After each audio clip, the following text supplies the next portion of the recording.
Hi, I'm Simon Isaacs and I lead the commercial and industrial print division at Ricoh UK, and this is our Anything in Print podcast.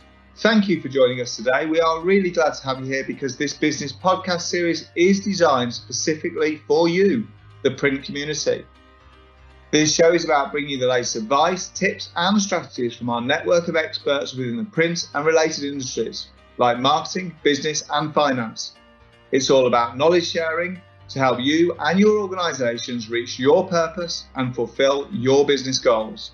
But before we dive in, remember you can find all of our education video content on our Ricoh Anything in Print series page. Now, let's begin.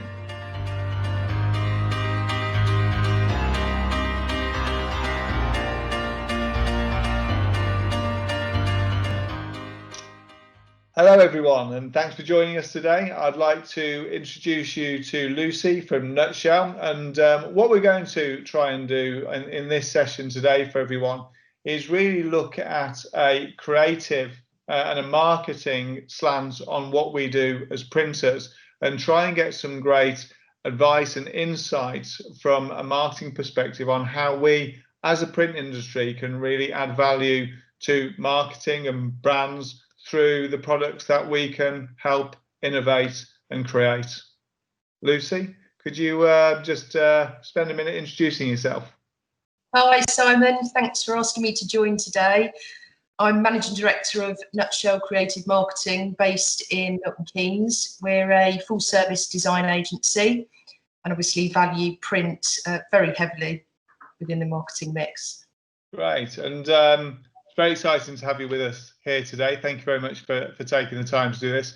And I understand that you've been parts of many exciting projects recently and during lockdown. So could you give us a bit of an overview, tell us a bit more about what you've been up to in the last 6 months? Yeah, of course. Gosh, where do we start?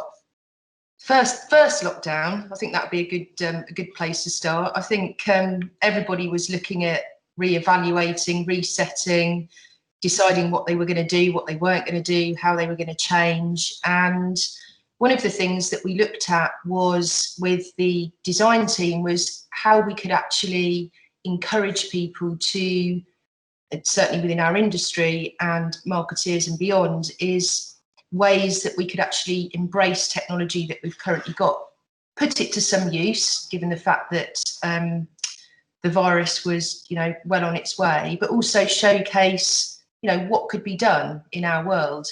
And we came up with this concept that we labelled Keep Calm and Communicate, which allowed us to build an infrastructure with some technology that we currently use from VPress, which is a web to print platform. But what they'd actually done is brought a plugin out that you can plug into WordPress, and hey presto, we had a whole suite, obviously, that we designed and pulled content together for, but a whole suite of material where people could go online, download posters, leaflets, signage, and just making people aware of the restraints that we were under, communicating what we could and what we couldn't do. And then they could also, the byproduct of that is that they could also order the printed material as well. So that was very successful in the sense that we were showcasing what we were doing, but first and foremost, it was a great way to communicate, a very sensitive and important message that people could have, readily available to them.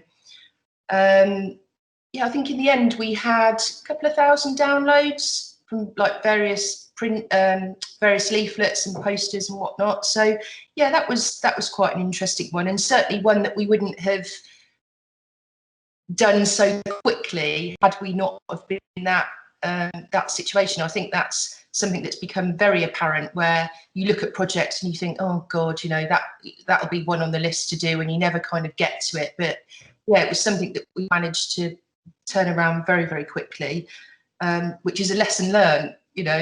Don't put things off. So that was the first thing. The second thing was actually a project that I've been working on for a number of years now, which is a primary school learning resource that, guess what, the byproduct of is a printed book. And it's a resource that allows children to document their learning within primary school, that when they're learning topics, you know, it could be anything from healthy eating to the Victorians, to their local football club. They're able to write in a way that inspires and motivates them, as opposed to, you know, the boring sort of clip art that we generally see our children faced with. And we started to do a couple of pilots with some CSR programs, which Rico have been kind enough to support as well. And the delivery of those was just absolutely inspirational. It was just so rewarding to see a child working digitally, using all the interfaces that, you know, have all been thrown at us, you know, even more so now, but actually the byproduct of receiving that printed book, the reward and recognition that you see on their faces is just incredible. So for me, I'm quite passionate about continuing that journey, which has started to gather pace now after some time. And again, that's using technology that we've embraced as an agency for quite a long time. And we're now at a point that come the summer, we're going to be rolling this out to consumer-facing companies, but also delivering it through CSR programs. I think the important thing to note with that, and what I'm saying was in terms of being passionate about it, is that I think us as an industry need to embrace the fact that unless children are exposed to printed books at a young age, it's no different to a grassroots football player, you know, then becoming future fans of a club. You've got to get them at a young age. So there's a societal change for us to go, right, kids, it's not just all about digital. Look how lovely it is to actually receive something printed too. I mean, when I was looking at some stats, it was absolutely staggering. 380,000 children at the moment in the UK don't own a book. No, it's just wrong, isn't it? It's wrong. It is. So that's a project that I'm really excited to continue, and I think I wouldn't have motored forward with, again, had we not have been in the situation that we had.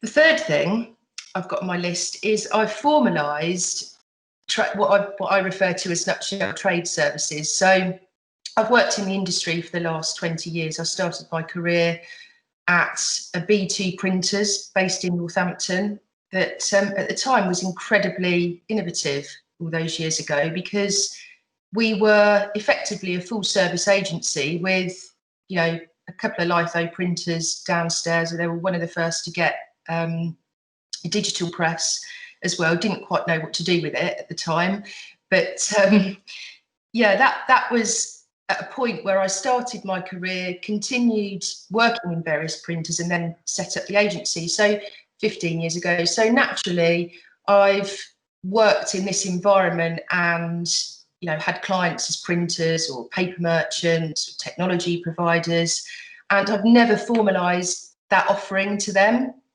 So we took the bull by the horns and, yeah, built Trade.Nutshell Creative, as we refer to it as.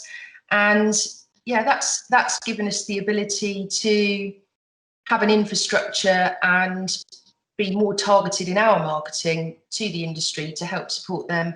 And actually, that's been really refreshing too. I mean, if I look at November alone, we did 3 printers' websites, reevaluated their positioning. So it was just really lovely to see that actually they're not switching the marketing tap off. We are looking at, you know, ways that we can promote to different sectors and really dissecting down what kit they've got and what in turn, you know, the features and benefits are that marketeers, creatives, anybody outside of the industry that they're dealing with can take advantage of, and putting it in a language that people understand. Absolutely. I mean, you've mentioned 3 projects which cover three sort of different areas, but really it's a common theme, and it's you know, the first one was about digital content and making sure you get it out there to get messaging across.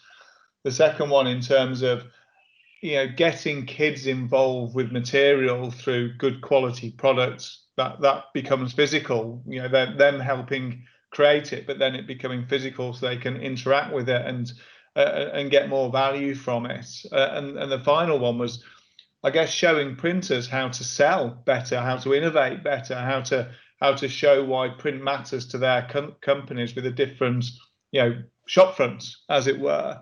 As you say, I think not just the print industry or any of the verticals. I was reading a McKinsey article again this morning that talked about the speed of execution in lockdown and the speed of change in terms of what we see coming. But obviously, it's happened in 6 months rather than the next 5 years, and it needs this level of innovation. But I mean, you are a big advocate of print, although you're a digital marketing agency. What in your opinion is special about that particular medium, the printed medium, as part of this marketing or part of the interaction with people? Yeah, I think the short answer is that I just naturally believe that print can be far cleverer in how it communicates a brand. You can't get the sense of the physicality of something, touching it, reading it, keeping it when you get an email. Yeah. I'm not saying for 1 minute in any conversations that we have that print professes to save the day and it's the only channel to market. But I think what we do need to be very clear on and communicate effectively is that it's a channel that embraces other channels and can make them work harder. And you only have to look at the likes of the supermarkets, for example. You've got Lidl as a brand, and you have once a week in store you'll have their sort of cheapy offers on a newspaper style format that you'll just sling in your bag on the way out, have a quick flick, and then it's left on the side for another week or two until that's if you're an offer shopper. But then you've also got their more prestigious catalogue, and I just find it fascinating with beautiful photography, beautiful foiling on the front. It's perfect bound, nice heavyweight card, and you just think that is so clever how you've interpreted that brand. It's Lidl on quality, Lidl on I can't remember what it is now. Lidl on price, Lidl on or something on quality. Absolutely fantastic, Rebecca. But at least you get the gist of it, and it's because it sticks with you, and you look at it and you think, I get it, and it's probably because you've interacted with it, and the print says something to you about the quality. Exactly. But you recognise the brand for the price, so that by printing it, you don't just think about low price. You think, oh God, this is good quality as well. So you see, it realises the picture, because they've probably said it many more millions of times in emails than they have in print. But because the print is actually a tangible, physical thing that you interact with, that feeling resonates with you. Exactly, and that's exactly the point I was trying to make. Well, I got it, and it still doesn't mean to say we verbatim remember the taglines. That'd be terrible if we. Although you did mention the football project earlier, and I happen to know that Richard Pepper from Funky Pigeon's helping with some of that stuff as well, and he's got a tagline which you can't get out of your brain when you start saying it. Or you start singing their jingle, don't you? Yeah, funkypigeon.com. Yeah, exactly. No, and I think another thing to note as well is there's been a huge amount of publicity, or there was, when the likes of Argos and more recently IKEA, stopped the printing of their main catalogue. But I have to emphasise that was the stopping of the printing of their main catalogue. That's not to say that they're stopping printing completely. Again, they're diversifying, they're being more targeted with their communications, and they're still producing catalogues. Yeah. They're just not producing, the big ones. I mean, there was another article in The Guardian that was more recent, actually. I think that was November. And, they were saying and finally recognising, which was refreshing in, seeing it in the national consumer press, that catalogues or mail order catalogues are making a huge resurgence for the obvious reason that we all know every person's at home at the moment. Yeah. Definitely now. Definitely now, yes. So yeah, I think in answer to your question, it's definitely how clever print can be in its dimensional sense as opposed to seeing something on a screen, and that's why it's proved time and time again. I mean, there's so many stats out there when you look at the likes of Market Reach and Whistle, that there is no two ways about it, that if you're combining print with your other channels, you absolutely do get an uplift. And we have to dispel the myths that yes, it will cost a little bit more, but actually the ROI is worth the investment. Yeah, absolutely. Yeah, and it's telling when you look at what Google do, because they own that online advertising space, and they can get their message at the top of every search, but they still use print to activate customers as well. They still use direct mail, and as well as TV advertising and other medium as well. It just shows that even the guy who owns the search engine optimization advertising space that everyone's focused on will use the other stuff as well to complement the message and make sure it gets out there. Yeah, I mean, look at how the Prime Minister communicated on the first lockdown. Yeah. What an email. No, and we were very fortunate with some of our customers like Paragon and Adair to have used the technology to print many millions of those letters. So it was exactly, it gets the message out there in a way that someone takes it seriously because they've been sent a letter. Yeah, it's far more credible. I mean, on that one, we mentioned cost, and the perception is that direct mail and print is costly. And even with some of the agencies I've dealt with, they haven't considered print. And we mentioned earlier about the work you're doing with the trade to give them a better, more innovative look and feel front end. And I guess with that as well, it's talking to them about how they should be presenting what they can do. I mean, they've got combined hundreds of years of experience in how to take a message and create print that really enhances that message for an organization.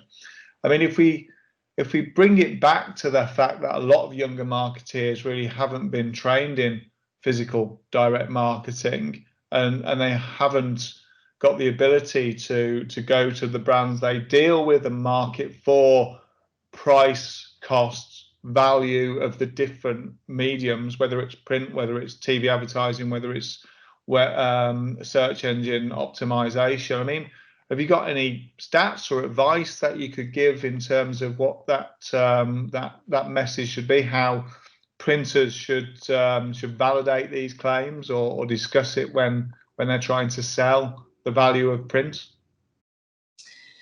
I think there's two things really. The first being there's two councils that I sit on, print councils. One which is for the DMA, and one which is for the IPIA, the Independent Print Industry Associations. And we're both in both councils, and we're looking at joining forces in January to address this very topic.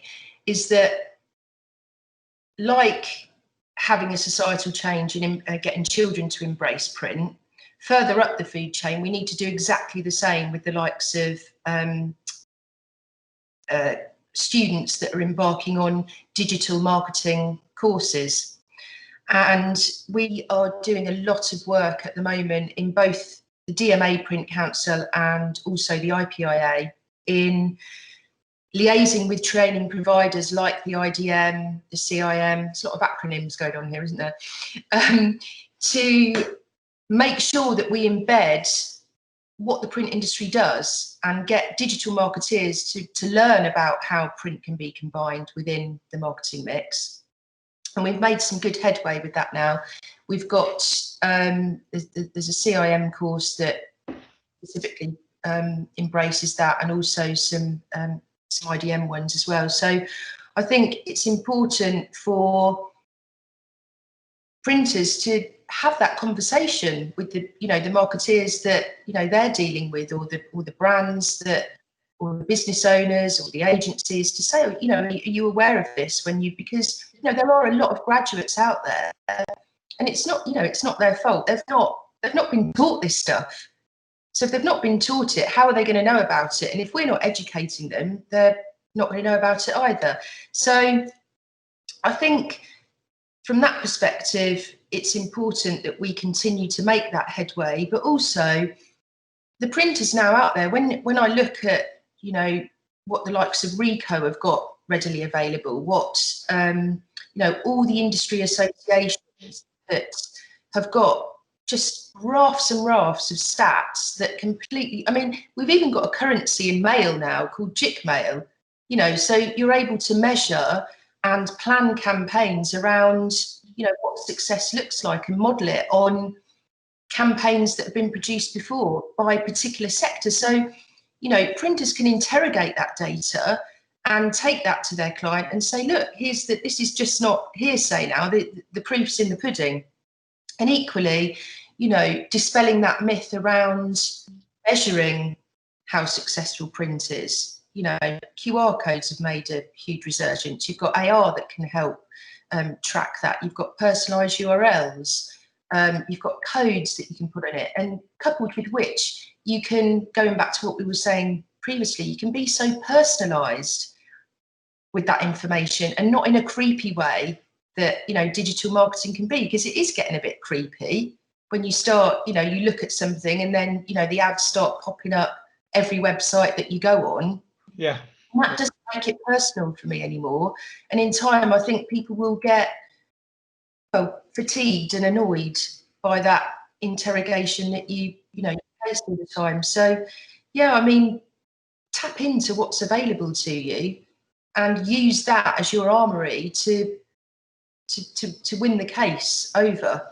Yeah, I think, and have your own stories, your own success stories to have the conversation, but be confident that that it works. And I think, we all get bored or we all get used to things that happen every day. So we all got post, and that was the only way it happened. Now we're all getting email. You need to mix it up. So it needs to form a part, an integrated part of any good campaign, and print should be there. I was just thinking of the examples that I look at because of some of our customers, and even with governments, and the most successful government department to get people online has been the DVLA, but they did that through post. Yeah. And it was post at the right time to say, look, don't go to the post office and renew your tax disc, go online and do it. And that worked so well, they could say, right, we've got that much buy-in now, we can actually stop printing the tax disc. So it's like, well, did we do ourselves out of print because we now don't print the tax disc, or does that just demonstrate how powerful print is to make sure that people keep using it to drive people to consume services in a more efficient and effective way? So I think print's got to be part of it, and it can mean that it stops print longer term, but it does mean that it's a sustainable way of doing things. It forms a sustainable picture. But I think that also brings us on to other ecological factors. And I think you mentioned in a conversation we had in December that I think part of your position at the IPIA, you took part in an interesting debate in the Houses of Parliament. Oh, it's brilliant. If only we could have been there in the House. Yeah, that would have just been quite an experience. But sadly it was their first ever virtual debate, and it was very interesting, actually. I mean, the debate title was, I've got it here, digital communication is more important than ever in building brands. So it's been a topic we've been discussing within the debating group, and it was around basically the importance that the past year has been in communicating key messages effectively. So it got quite heated at times. I mean, so there was a lady from the Internet Advertising Bureau that she was obviously for the motion, and she was saying, quote, the UK's most dominant investment medium, digital is the UK's most dominant investment medium because it's the most consumed media, claiming where our eyeballs go, budgets will follow, unquote. But then we had a guy from Latchams, Mike Hughes, and he was opposing the motion. And he said, he's been observing growing consumer awareness of the perils of digital, and just this, I touched on this earlier actually, and just how manipulative social media and digital marketing have become in exploiting individuals' data. Of course, actually, I read an article just earlier today, which will all be changing again in terms of GDPR. Now we're not part of, we won't.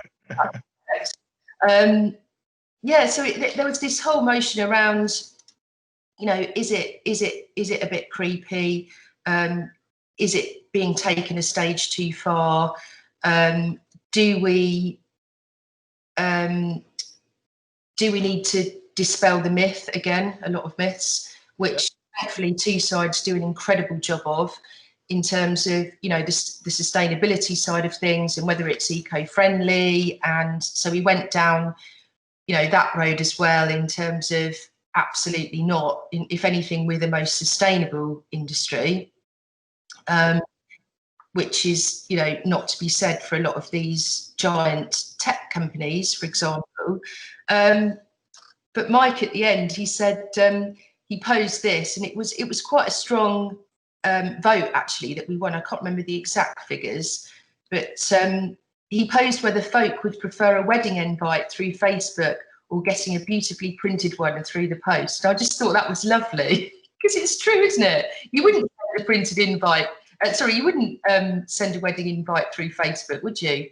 Well, you might, but not if you well, certainly my wife had anything to do with it. I might have when I was looking at budgets and things 20 years ago, but that's just because I was being mean. But no, you just simply wouldn't. And you think even the carbon capture, so many people keep nice wedding invites anyway, that the carbon's locked in as it would be for a book or anything else. And watching, and we're bringing it back to the youth as well.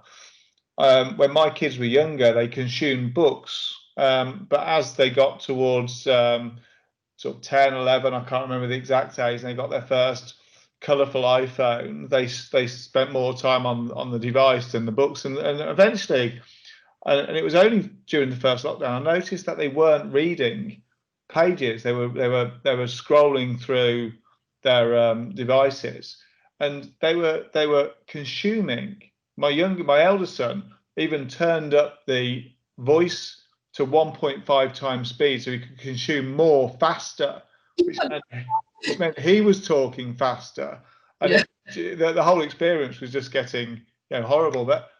And when I spoke to those guys, they said, well, books are bad for the environment, we should keep reading on this. I said, no, because the book will last you a couple of weeks before you've read it. You will read it, then we'll pass it down to your cousin, and they will then give it to their friends. And in the time you've read that book, you've probably consumed about 100,000 web pages, because you're not taking the information in, you're flicking so fast. And the impact to that is much greater. And the impact to your brain is the book is actually educating you. And as far as I can tell, the way you consume information online, it's turning your brains to mush. So you just think, the whole thing in terms of the sustainability and even the sustainability of the information in terms of the way it's transmitted and the way people spend time with print, that there is a greater value to it, and you do spend more time with it. And we as an industry do also plant an awful lot of trees. Rico, other organisations, I think Mike and a lot of the organisations in his neck of the woods down in the southwest plant an awful lot of trees as part of their programmes to make sure that we are carbon neutral businesses. No, exactly. There was another lady on the debate as well, Carey from the British Promotional Merchandise Association, the BPMA, and we're talking very much about comms work in terms of direct mail and the social media side of things that we've been talking about as well. But, you know, merchandise has a place as well in terms of print and building brand exposure. And I didn't know an awful lot about it, actually.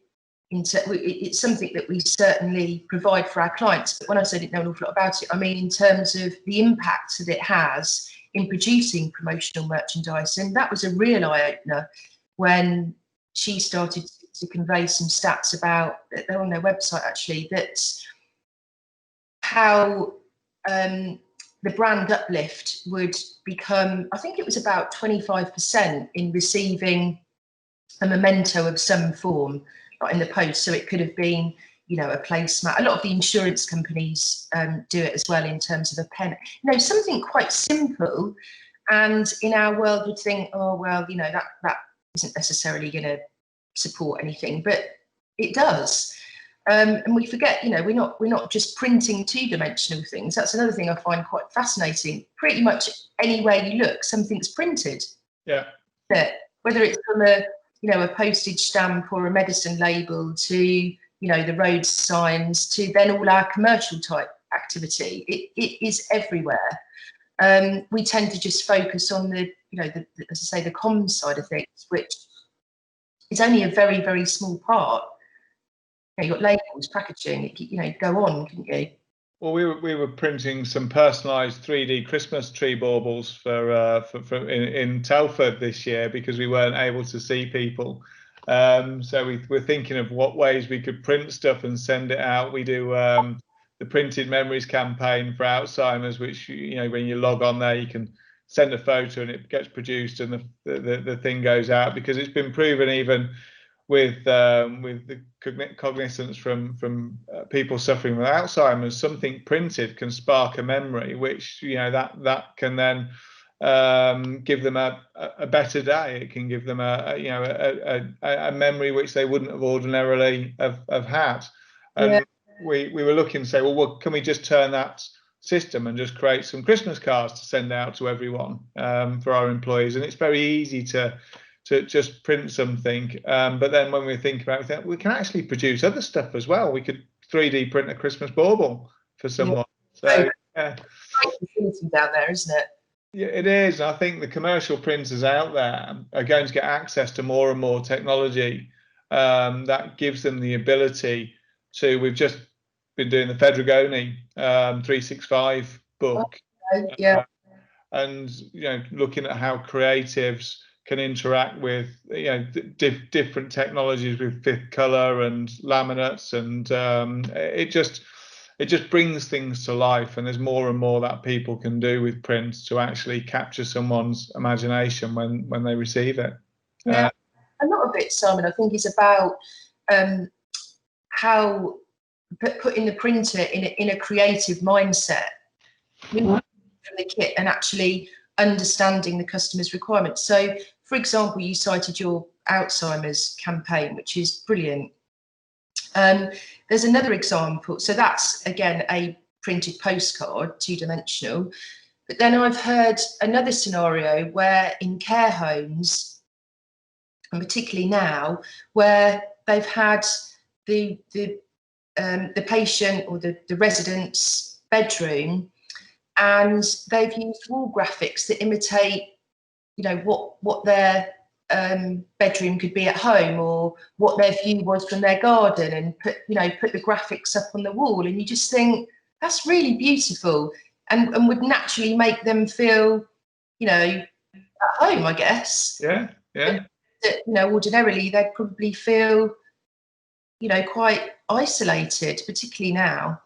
Yeah, so it's about how creative you can be and learning about the industry that you're serving and the requirements of, you know, what they need, as opposed to saying, oh, this is what we've got and this is what we can do. It's a bit of a role reversal, I think. Yeah, absolutely. And I think, you know, one of the things that when I look and speak to some of the guys that we sell technology to, so we put technology in place to help facilitate, you know, what this looks like for printers. So it's often, you mentioned a B2 printer, they think, well, I'll buy a digital press and then I'll be a digital organization. You think, well, yeah, that's that's not going to be enough. I mean, you have to partner with people like VPress. You have to think about how your shop front looks with guys like you that can help with the look and feel of their online presence, and they probably need to employ a few young people who get it as well. So it's more than just, you know, thinking about putting a digital press in and then wondering why they're not getting the same sort of size or frequency of orders, why they've got 10 times as many orders but not as many pages, and how they manage it, all that sort of good stuff. So when you think about, or when we talk to them about technology, they say, well, it's all well and good, and I get it, but we often just get the work. We don't get to influence it. Someone's already decided what it's going to look like.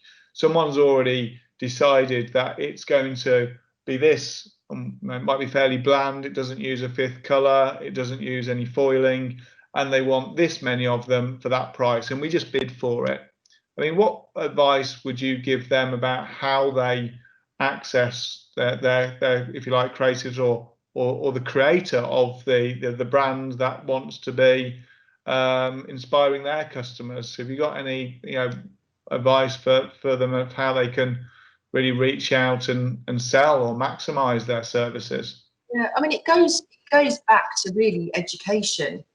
You know, they need to be translating the features and benefits of the kit that they're purchasing into what that means to the creative, you know, and sending them samples and having the conversation. You know, there are printers out there that do it incredibly well and are very successful in having those conversations. And, you know, sometimes it sounds absolute madness, but sometimes they're not even mentioning print and finishing and how they're just having an open conversation in what the customer is trying to achieve for that particular campaign. The byproduct, you know, is likely to be print, of course, but it's having that continual conversation, educating them, and being proactive in getting further up the food chain and having the conversations from the outset, and not waiting for the quote to, you know, land on the mat, so to speak. And I know it's not easy, but, you know, there are. It's not as active now, but I know, you know, the likes of yourselves are being really proactive in almost. I mean, I've referred to it before as back selling. So, you know, for example, within, you know, paper merchants, they'll have a back selling team that will sell specifically to the creative industry, like to the graphic designers that can then in turn spec the paper, for example, to the printers. Now, they need to forge a better relationship with their supply network. The same with, like you say, with the likes of VPress. Understand what they're doing with the technology, how that can apply, you know, to their customers. So if there is an example where they say, oh, you know, we're trying to do this, and I cite what I said a minute ago about not even having the conversation about print, they can say, well, actually, we've got some technology that can do this and will help, you know, support your problem and deliver what you need. And by the way, the output is this. So it's about educating the customer, but you don't have to do it all alone. You've got a really good, you know, our industry is great at supplying information. You just need people to actually use it. So tap into that information and communicate it quicker and consistently, you know, and not quite off. So and more proactively. Proactively, yes. Yeah. So it's just, I think it's showing people what is possible in a way that, and it's from relationships. If you've got some good relationships that you've earned the right with the creatives that give you work, with the agencies that put, and even some brands that have their in-house that work with you. So I know quite a few of the big brands have direct relationships with print organisations. You do need to try and sell to them the art of the possible, show them what you've been doing for other organisations, and show them some ideas that you have for them as an organisation. And remember that people and brands out there are looking to other lines of business, other lines of revenue they're looking to enhance their reach and interaction with their customers remotely. So they're looking for ideas as well, and they need your input. It's just having the confidence to leverage those relationships and pitch it. Yeah, I mean, I'll give you an example of being on the receiving end of placing print as opposed to supporting. So there's a great printer that we work with, and, you know, I don't speak to him every week. You know, and one of our account managers, she'll, you know, deal with the day-to-day stuff and the projects that we going through. But, you know, every now and again, because he knows us as a business, he knows the type of clients that we work with. For example, we work quite heavily in sport as well.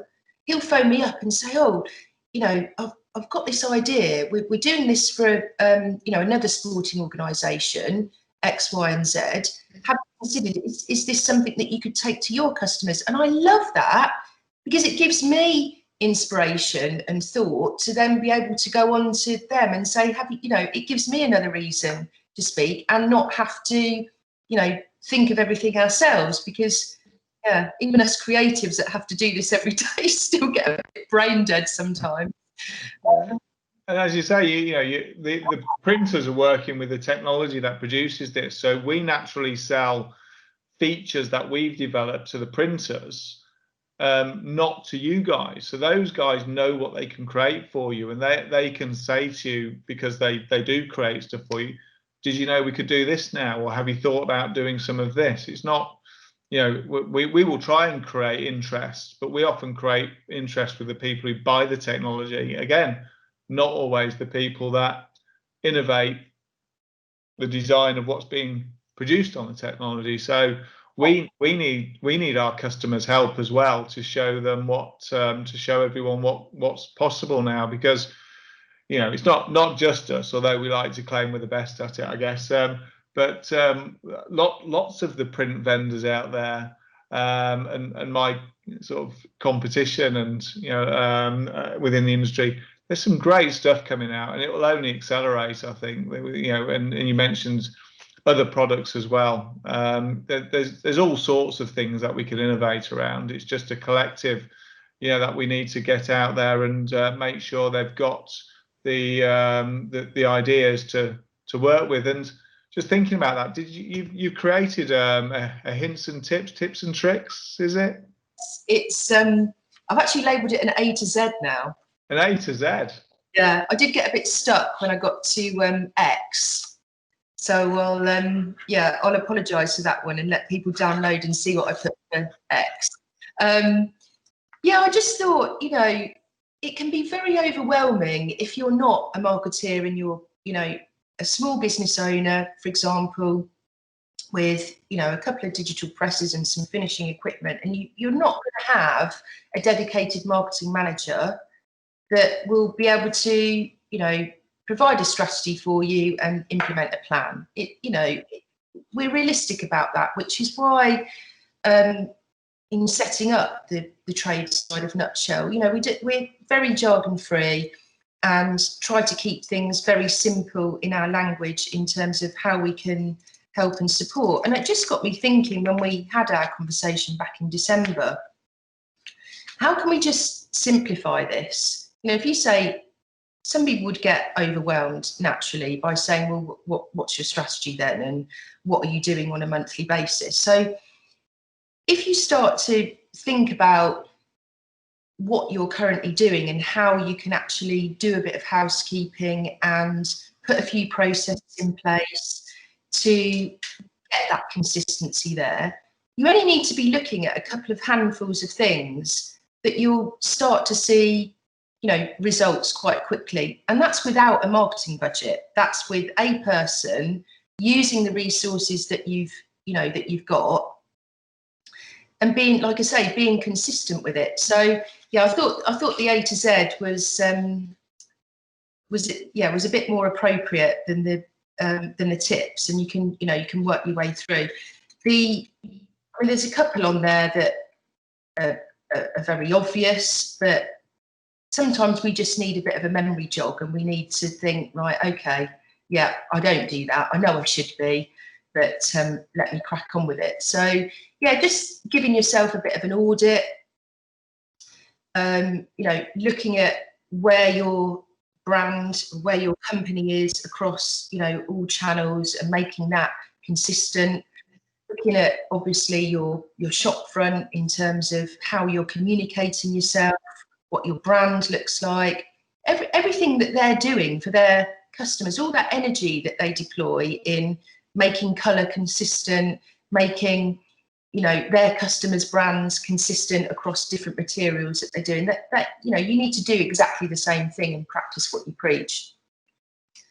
So yeah, you can download that on trade.nutshellcreative.co.uk.